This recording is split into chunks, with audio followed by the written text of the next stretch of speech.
I didn't argue. I didn't even raise my voice. The HOA president was red in the face, pointing at me like I was some kind of criminal, spitting out words like trespassing and developer rights in front of a half-packed meeting hall. The developer's lawyer sat in the corner, smug, tapping his pen against a glossy folder that supposedly held their purchase contract. Everyone expected me to lose my temper, to be the angry homeowner ranting about property lines and fairness. Instead, I slid one thin envelope across the table. My hands didn't shake. Inside was the original deed, not a copy, not some scanned PDF, the actual, county-stamped document from the day this neighborhood was carved out of farmland decades ago. I didn't say a word as their lawyer picked it up, glanced at it, and then froze. The HOA president leaned forward, barking about invalid paperwork, but I just watched her face drain of color when the lawyer stopped her mid-sentence. He knew, she knew, and every neighbor in that room could see it too, the cul-de-sac they thought they'd sold, the patch of land they promised to a developer for quick cash. It wasn't theirs to sell. It never had been. By law, by survey, by inheritance, it was mine and the neighbors who stood behind me, silent but watching. All it took was that one piece of paper to strip their entire scheme bare. I didn't move here to fight anybody. I wasn't looking for drama, and I certainly didn't expect to end up in legal battles over a patch of asphalt at the end of a quiet suburban circle. The truth is, I came here for peace. After years of long commutes, constant noise, and a job that drained the best hours of my day, I wanted somewhere I could finally breathe. The cul-de-sac was what sold me. It wasn't just a road, it was a circle of stillness. No, through traffic, no headlights blasting past my window at night, no strangers cutting through. Just a loop tucked away at the end of a small subdivision, where kids could ride bikes in the summer evenings and neighbors would sit in lawn chairs, talking as the sun dipped down. I liked the idea of space without isolation. Enough privacy to feel like I had my own corner of the world, but close enough to borrow a cup of sugar if I needed it. My little house was nothing fancy, just a one-story brick ranch with a porch I could finally call my own. The yard wasn't landscaped like a magazine cover, but I planted a few trees that my father had given me as saplings years ago. They had started to take root just like me. On weekends, I'd wash the truck in the driveway, tinker in the garage, or sit on the porch with a book while the neighborhood kids played kickball at the center of the circle dot. It was simple. It was enough. And it was mine. That mattered more than anything. Not the square footage, not the mortgage balance, but the idea that I had finally carved out a corner of stability in a world that didn't give much of it. The irony is, that sense of peace lasted right up until the HOA decided it didn't belong to me. The first crack in the calm came in the form of a notice taped to my front door. It was one of those bright orange slips of paper you usually associate with utility shutoffs or parking violations. Big, bold lettering, all caps, notice of violation. I remember standing there on my porch, coffee in hand, staring at it like it was a joke. The supposed violation? Unauthorized obstruction of common property. At first, I thought it was a mistake. I hadn't built anything, hadn't touched the landscaping outside of mowing my own lawn, hadn't even trimmed a branch that wasn't mine. The obstruction, as it turned out, was my truck parked, as it always had been, on the edge of the cul-de-sac. Not on a neighbor's lawn, not blocking a hydrant. Just neatly tucked against the curb at the end of the circle. I called the number listed on the notice, thinking I'd clear it up in 5 minutes. Instead, I got a curt woman who told me my truck was interfering with HOA-controlled common ground. When I asked her to point out where exactly in the bylaws that was a violation, she hung up on me. The next week, another notice showed up. This time it was a fine, $100. The paper called my truck a nuisance vehicle and claimed the HOA had authority over the cul-de-sac pavement. I laughed at first. Honestly, I did, because I knew for a fact that the cul-de-sac wasn't their jurisdiction. When I bought the house, my title paperwork had included a little footnote about shared ownership of the circle itself, something I hadn't thought much about at the time. To me, it was just legal jargon, but apparently to them it was an opening. Within a month, the fines stacked up. $100, $250, $500. Each notice was more aggressive than the last, with threats of legal action if I didn't remove my obstruction. My neighbors started getting similar slips for things just as petty: a flagpole, a fence, even a kid's basketball hoop in a driveway. At first, it felt like harassment. Later, I realized it was something bigger. The HOA wasn't just trying to control appearances. They were laying the groundwork for something far more profitable. I wasn't looking for a fight. My first instinct was to handle it like a misunderstanding between adults. I wrote a polite email to the HOA board, attaching a copy of my closing documents. I highlighted the section that mentioned the cul-de-sac as part of the shared tract deeded to the surrounding homeowners. I didn't accuse them of anything. I didn't threaten lawsuits. I just asked them to review the paperwork and clear the fines. For a week, I heard nothing. Then a single-line reply arrived. Our legal authority over common property is not in question. No greeting.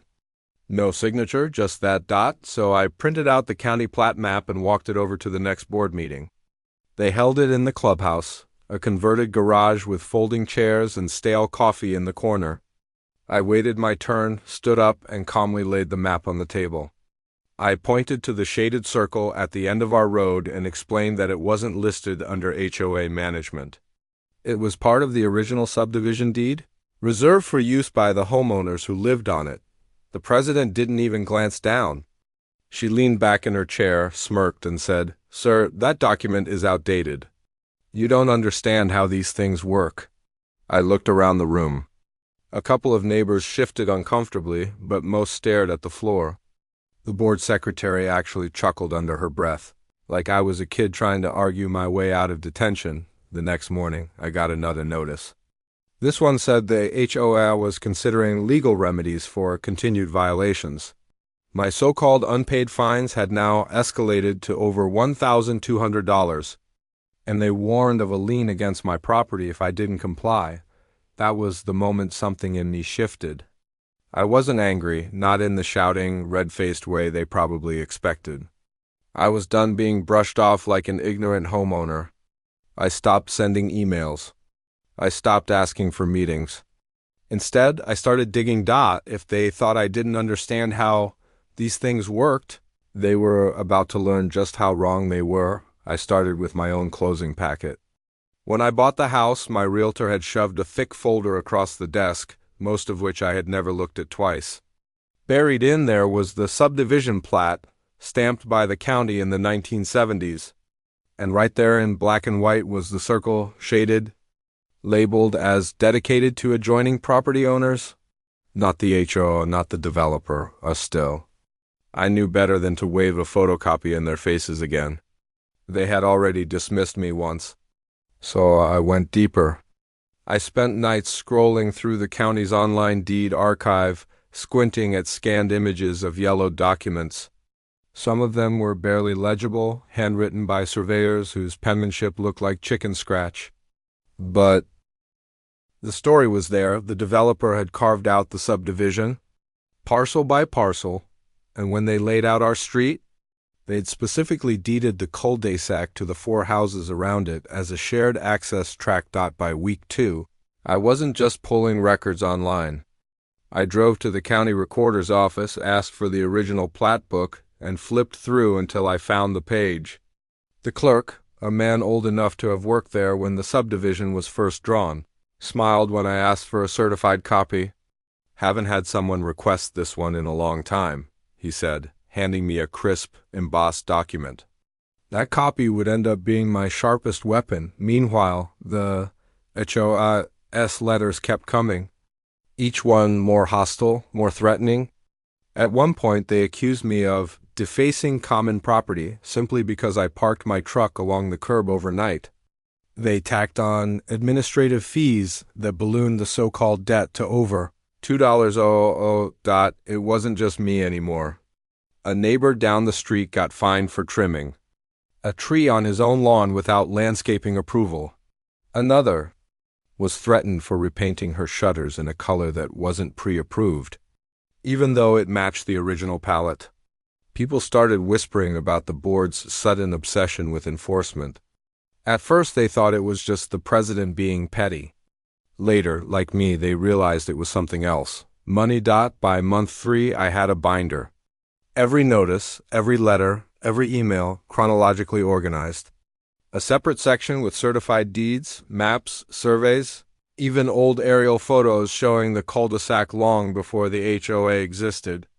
My spouse teased me about turning into an amateur lawyer, but at night when I spread the documents across the kitchen table, she admitted she was glad someone was fighting back.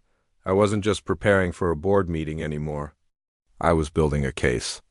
Every page I added, every record I copied, was one more nail in the coffin of their scheme, and the more I uncovered, the clearer it became. The HOA hadn't just overstepped.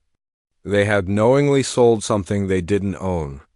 The cul-de-sac wasn't theirs, but they'd promised it to a developer anyway. That was fraud, and I had the proof. By the time the HOA called the special meeting, I already knew what they were planning.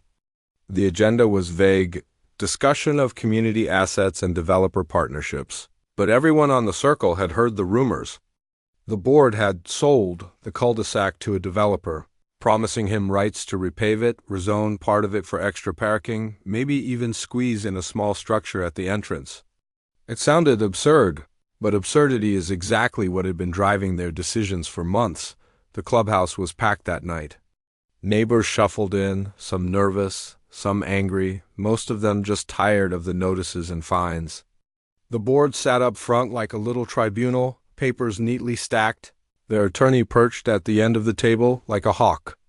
The president cleared her throat, put on her best official voice, and announced that the HOA has entered into a provisional agreement with a developer to enhance our community resources. I didn't raise my hand. I didn't interrupt. I let her finish her little speech about value-added improvements and long-term growth. Then, when she opened the floor for comments, I stood. No theatrics. No grandstanding? I walked up and laid a single envelope on the table. This, I said, is the original deed to the cul-de-sac, certified by the county recorder's office. It doesn't belong to the HOA. It never did. It belongs to the 4 homeowners who live on it, and I'm one of them. Silence. The president rolled her eyes, already halfway into a dismissive rebuttal, when the lawyer picked up the document. He scanned it once, then again, slower. His expression shifted from smug to stone. "Where did you get this?" He asked. "Public record," I said. "You're welcome to verify. I also have the plat maps, the chain of title, and the original developer's dedication documents. They're in this binder, if you'd like to see them." I placed the binder on the table with a quiet thud. The lawyer didn't touch it, but his silence was louder than anything I could have said. The president sputtered something about outdated filings and irrelevant technicalities, but her own attorney cut her off. That's when I knew I had them. Around the room, neighbors started whispering. A few pulled out their phones, snapping pictures. The man who lived across from me leaned forward in his chair, eyebrows raised like he couldn't believe someone had finally stood up to them. I didn't yell. I didn't threaten. I just stood there, hands in my pockets, while their entire scheme unraveled in real time. The lawyer finally spoke. His voice clipped. "If this deed is valid, then the HOA does not have authority to sell or encumber this property. Any agreement with a developer would be void." The president's face went pale, and for the first time since the notices started piling up on my door, the room was on my side. The fallout came faster than I expected. Within a week, the developer had backed out entirely. He didn't want to be dragged into a property dispute, let alone one where the paper trail was this clear. The board tried to spin it, telling neighbors they had decided not to pursue the project after careful consideration, but nobody bought it. Too many people had seen the deed with their own eyes.